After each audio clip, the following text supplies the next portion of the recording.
So folks are coming on in now.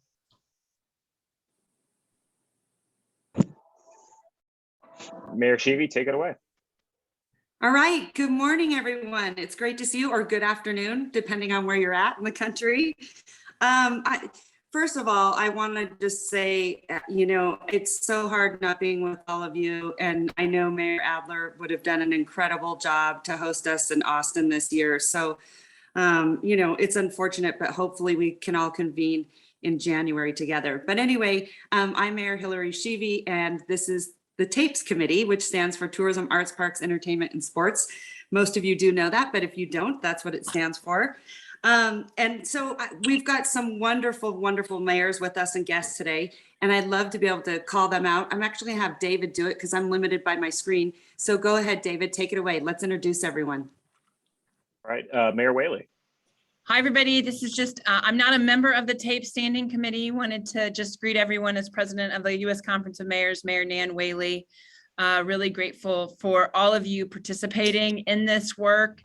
Resolutions and the standing committees are the, pillars of our organization, and just really grateful for everyone's great leadership in this work. And thanks, Mayor Schieve, for letting me just stop by and say hello. Well, you're always a member, so there you go. Mayor Jones. Hi, good morning, everyone. Mayor Tashara Jones, St. Louis, Missouri. Good to see everyone. Mayor Keller. Hi, good morning. Great to see everyone, and glad to be here. I put a stadium on our ballot, so we'll see what happens, but relevant to this committee. Anyway, would just say too, I might have to jump off a little early, but excited to make it here right now. Welcome. Mayor Ortiz.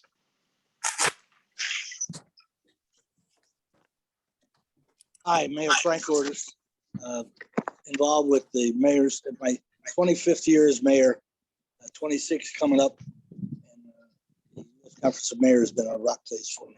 I'm always glad to be here. And Mayor Frank is my incredible vice chair and a big advocate for the arts. Mayor Santos.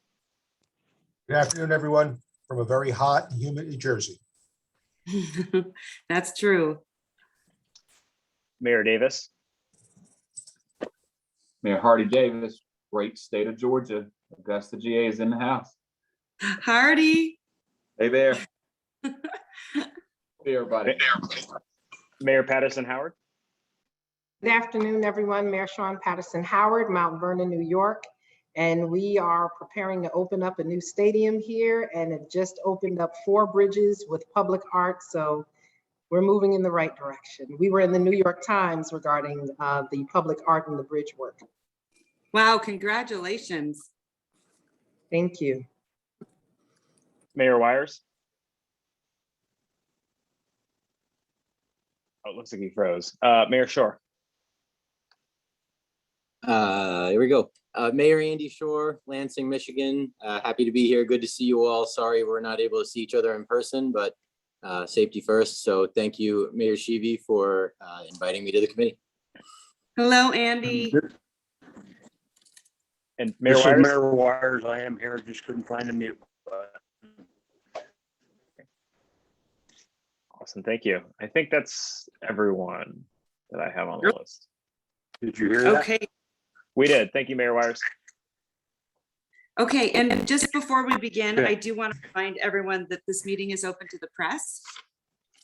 So, okay, as we move on, we really have streamlined this today because I know everyone's incredibly busy. Unfortunately, here in Reno, we're dealing with some heavy wildfires and smoke. We have some of the worst air quality in the country right now. So I know everyone's incredibly busy, but thank you so much for being here. Exciting work that you guys have going on, getting these stadiums and art together. That's amazing. Okay, so we're going to start with our resolutions. The first item of business is to consider these resolutions. When you registered for this meeting, you should have been given a link to these resolutions. Does everyone have them? Okay, perfect. We also have a parliamentarian with us. Where are you, Julie? Julie Palm, raise your hand.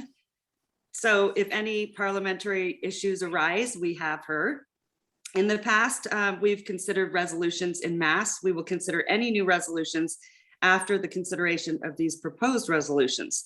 The question is now on the approval of proposed resolutions in your packet. To save time, we will take these items all together at once. So according to the rules, any member has a right to remove any of these resolutions for separate consideration if you should wish.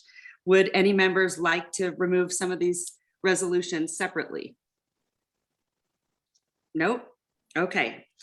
Let's see. So if there are no objections, the proposed resolution contained in the resolutions packet will be approved. Is there any objection? All right, you guys are easy. I wish my council members were this easy. No, I'm just kidding, just kidding. Since there's no objection, the proposed resolutions contained in the resolutions packet are approved. If anyone would like to register a no vote, I want to remind you that you can do that on the 89th annual meeting of the U.S. Conference of Mayors app and tap the resolution on which you would like to vote no. And mayors, I just want to remind you, you have till Monday, August 30th to register a no vote, okay? All right, the question is now the approval of the resolution number. Those in favor say aye. Aye. Raise your hand. Aye. Those Aye. opposed? All right. Okay, motion carries. Fantastic. Okay. Let's see, hold on.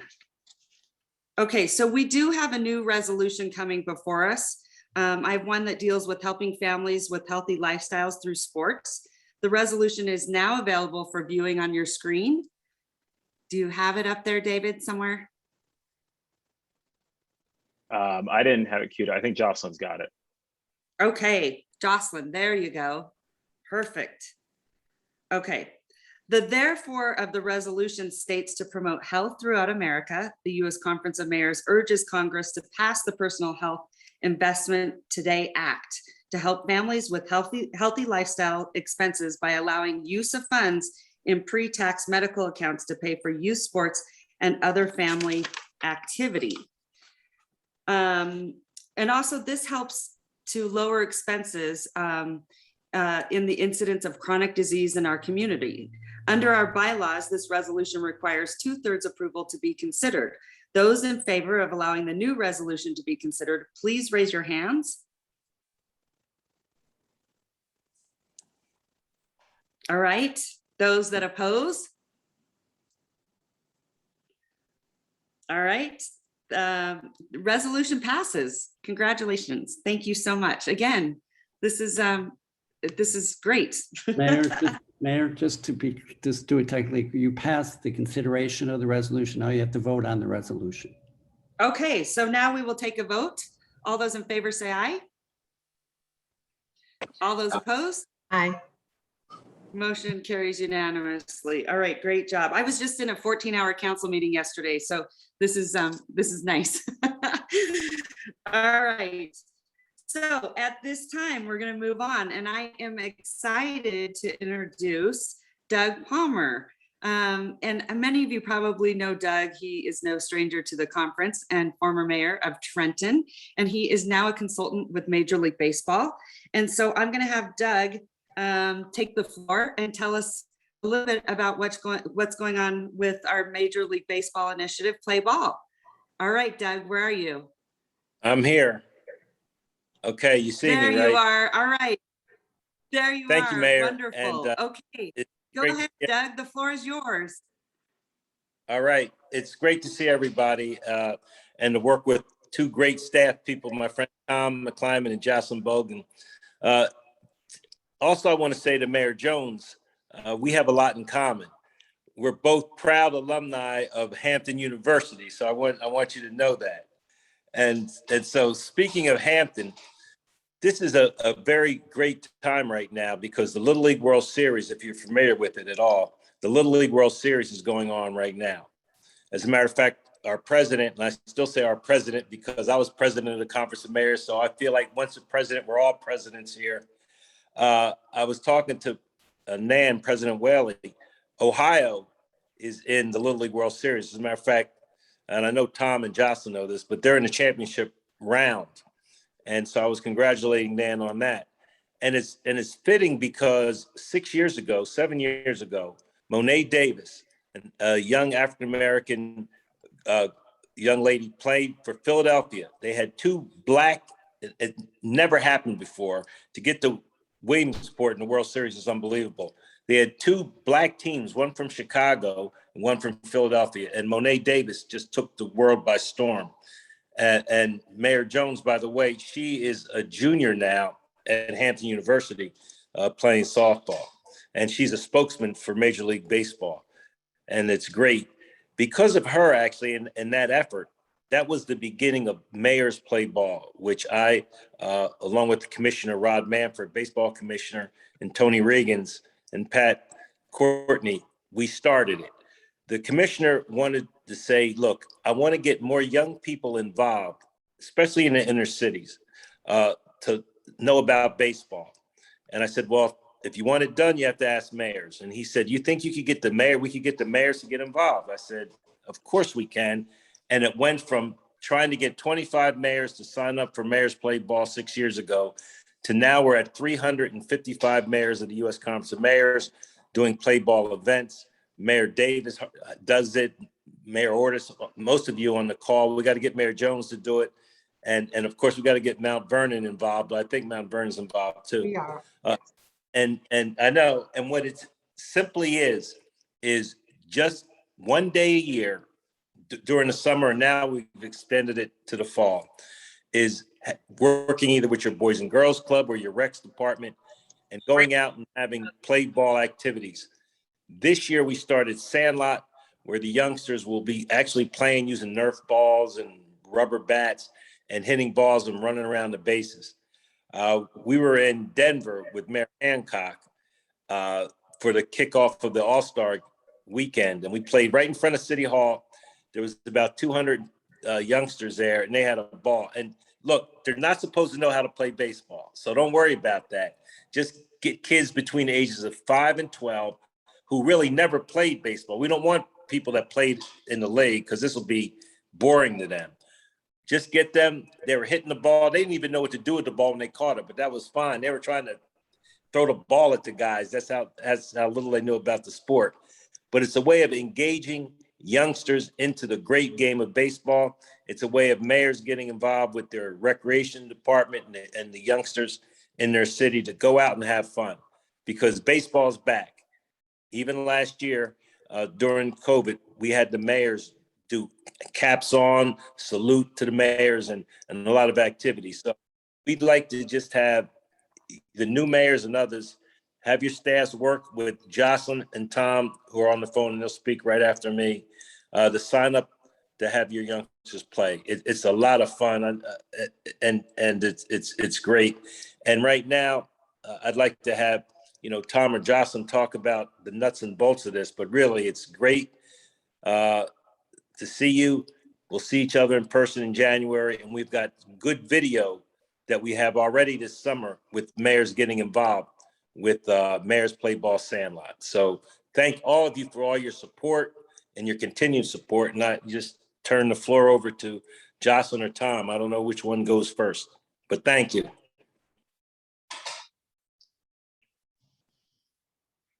Want to let you know that we're accepting mayoral events through the end of October. So if you can still gather your young people for fun around baseball, softball, we would love to include that in our youth engagement. We sent everyone in June special Sandlot baseballs for you to take pictures in your office or by a place of significance for either baseball, softball in your city. We're just looking to engage mayors, and we're here to help you have a successful event. In addition to the kits that we have from Franklin, we have t-shirts and banners that say this is a play ball city and these are play ball kits. So we're here to help you have a successful event and play ball. Thank you, Jocelyn. And I have to say, it is one of my most favorite events. It is incredible to see those kids with those massive smiles on their face when they're out there.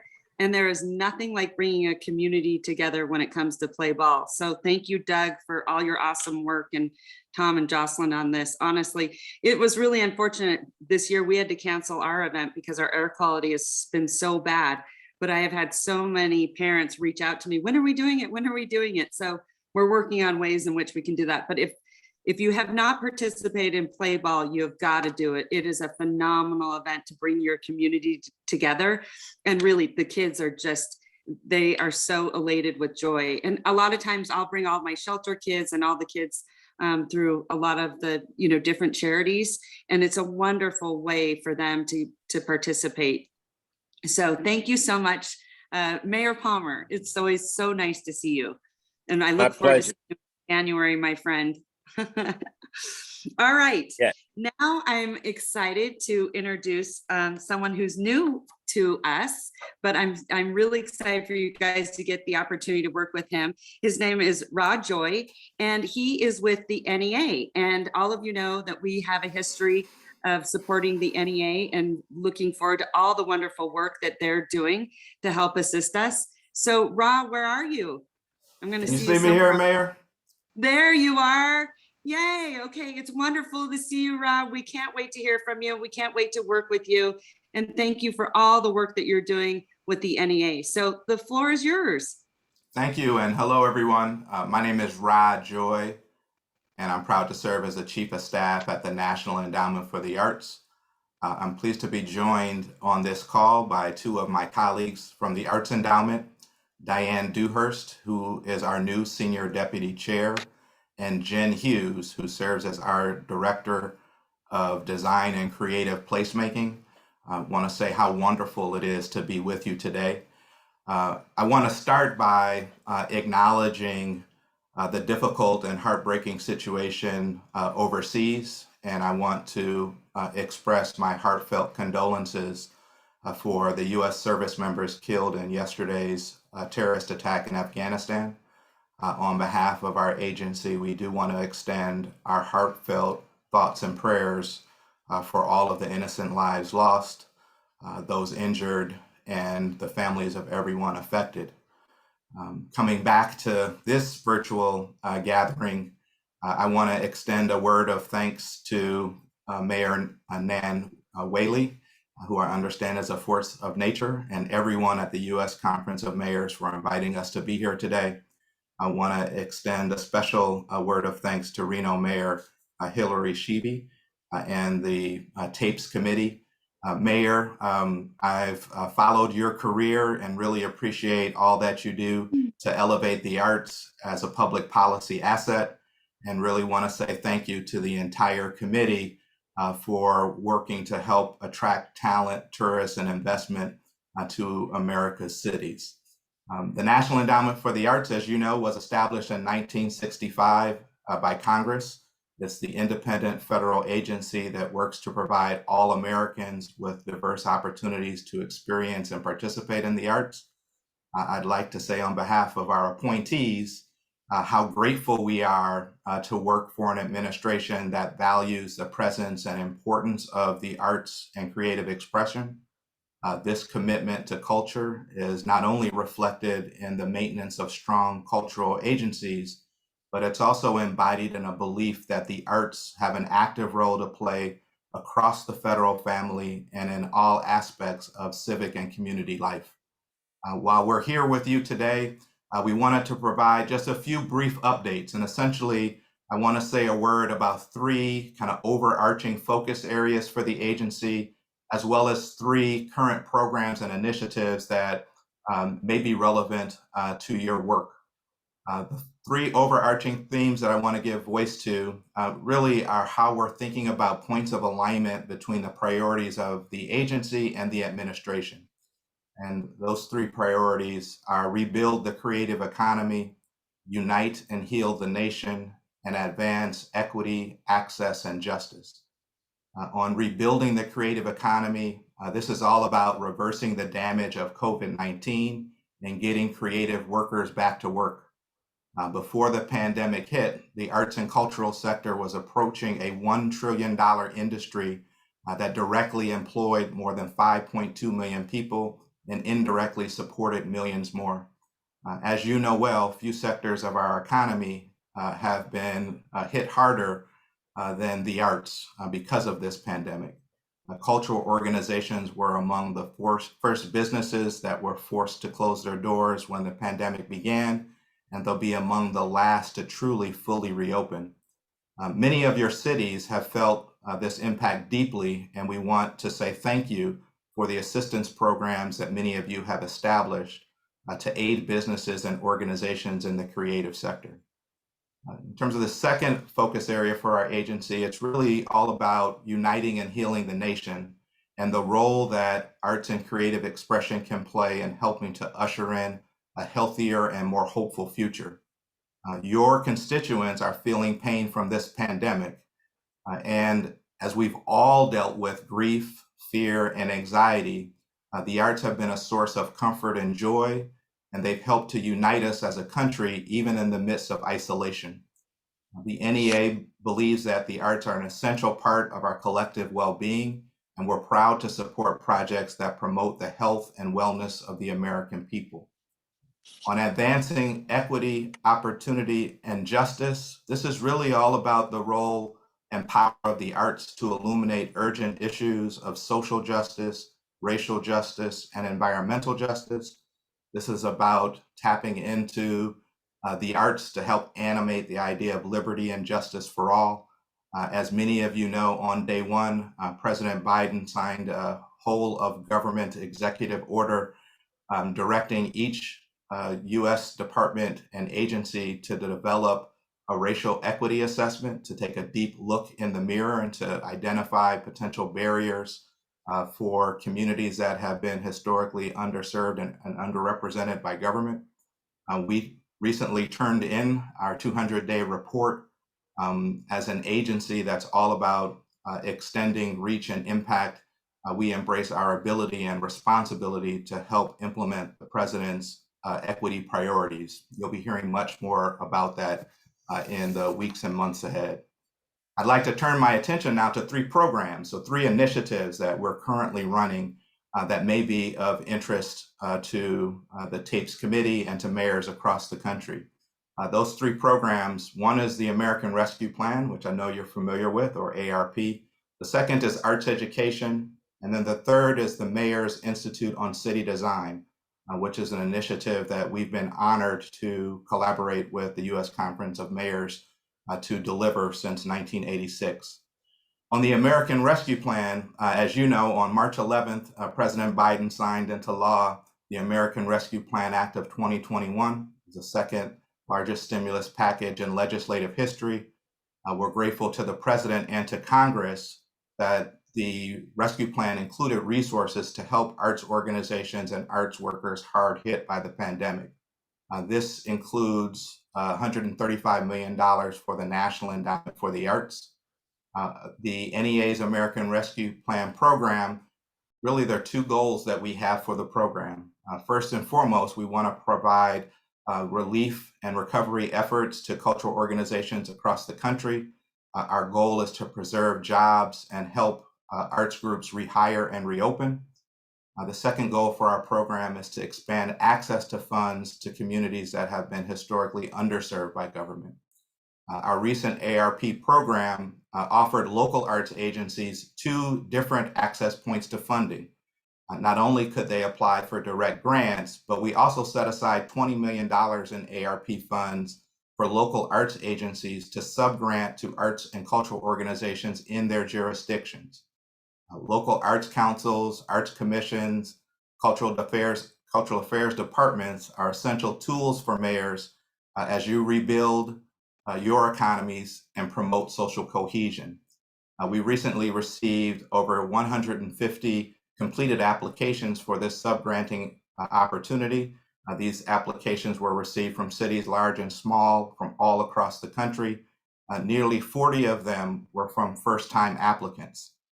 We're thrilled that so many of your cities were able to respond to this opportunity, and we look forward to announcing our grantees in the coming months. I want to talk now a little bit about arts education and the importance of arts learning, particularly at this time in our country's history. When you think about the world that we live in and the workforce of the 21st century, there's no greater skill or attribute we could arm our young people with than a creative mind. And it's hard to expect young people to be creative problem solvers without first exposing them to creativity. Study after study has shown that arts participation can alleviate stress and support the social and emotional learning needs of students. That's why the National Endowment for the Arts is committed to ensuring that every student everywhere in America has access to the arts as part of a well-rounded education. We know we're entering a school year like no other, and we know that the arts will be an essential part of bringing joy and hands-on learning back to America's classrooms. We hope you'll look at the arts as an opportunity to promote and protect the well-being of your students. And we also encourage you to connect with the Arts Endowment as you think about ways to bolster arts learning in your communities. The final program that I want to give voice to today is the Mayor's Institute on City Design. As this global pandemic has taught us, increasingly mayors are being asked to step up and play a leadership role on policy areas that have been traditionally seen as national or international issues. Issues like climate change, sustainability, and equitable development.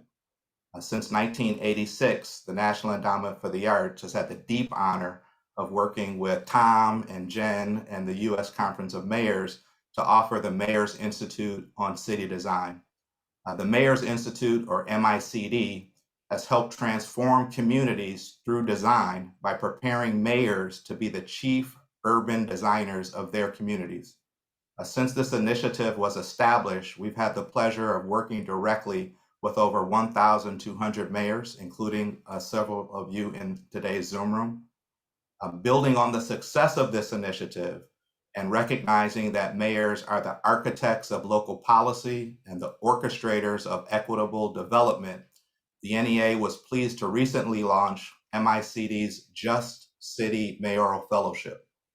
This program was established to help mayors address issues of justice and to disrupt patterns of inequality in their community.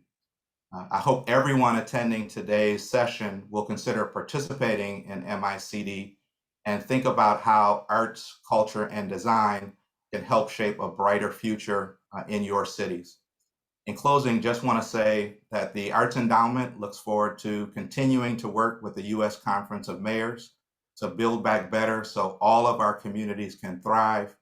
We encourage you to view the Arts Endowment as a ready resource, not just today, but every day. Thanks so much for having us, and we look forward to working together. Ra, what beautiful remarks. Seriously, thank you so much. I swear you sound like a future senator. Any luck? Tell me what state to move to. How about this? That was a joke. I know this is being recorded. Mayor, thank you so much for your leadership, and we're really excited about working with the Tapes Committee. Well, thank you so much. And we're really excited about working with you and your new team, Diane and Jennifer, honestly. And I was fortunate enough to participate in Mayor's Design. It was incredible. It was really an experience that I will never forget. And it's a tremendous way to be able to really dig into the architecture of a city and the areas in which you want to focus on. And if you have not done it as a mayor, you are sorely missing out. You've got to try, you've got to sign up for this. It is incredible. So we are super excited to work with you again, and we can't wait to see you. Hopefully we'll get to see you in January, and we'll start your campaign soon. Just let us know which state you want to move to.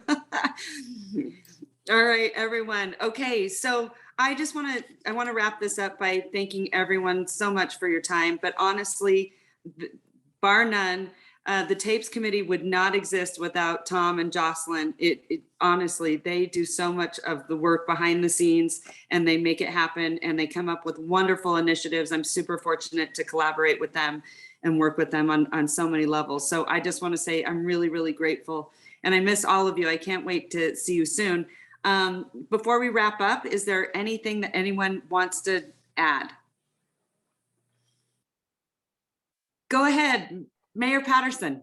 Yes, so I just wanted to say thank you to MICD, Just City, National Endowment for the Arts, Just City Lab, Harvard School of Graduate Design, you know, and all of the partners. I participated in the initial launch of the MICD Just City Lab. There were 7 mayors, and it was an amazing program. And so if you're looking really to reverse some historical structural racism and I guess divisions in your city and redevelop your city through a equity lens and make sure that we're planning our public spaces in equitable ways that are welcoming and provide access and connect some of our tougher neighborhoods to our well-off neighborhoods and really creating an ecosystem. I would encourage you to sign up for MICD Just City. Again, an amazing program, not just for the design, but for the revitalization versus gentrification of your community. It's a very important difference to revitalize versus gentrify.